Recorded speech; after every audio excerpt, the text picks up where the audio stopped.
বন্ধুগণ আমার আসসালামু আলাইকুম রহমতুল্লাহ। আজকের যে ওয়াজ হচ্ছে সে ওয়াজটা হলো জামাই পিঠার ওয়াজ।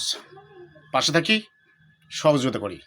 আমার এই সোনার বাংলাদেশ, রংপুর বিভাগ, আমার কুড়িগ্রাম জেলা। আসমানের নিচে চতুর্পাশে দেখো বিভিন্ন গাছে সবুজে ভরা, একদম জমিনে ধান পেকে হয়ে গেছে হলুদ বর্ণ। বন্ধুগণ আমার, এই ধান কাটিবে শ্বশুর, জামাইকে দাওয়াত দেবে পিঠা খাইতে। কিছু জামাই আছে এই সমাজের মধ্যে, শ্বশুর বাড়ির খালি ভুল ধরে আর দাওয়াতের ভুল ধরে আর গোসা হয়। শোনেন নাই, গোসা হয়। শ্বশুর শাশুড়ি পিঠা বানাইবে, জামাইকে ডাকিবে, জামাই আসিতে কয়েকদিন দেরি করিবে। বলো ভাই, ঠান্ডা দিনের পিঠা কি নরম থাকে না শক্ত থাকে? পিঠা হয়ে যাবে শক্ত, জামাই আসবে 2-3 দিন পরে।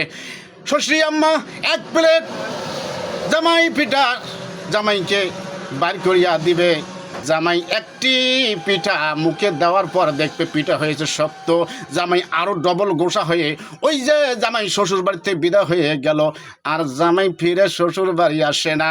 যে জামাই গোসা বেশি করে সে জামার দাওয়াত শ্বশুর বাড়িতে থাকে না রে বন্ধুগণ আমার।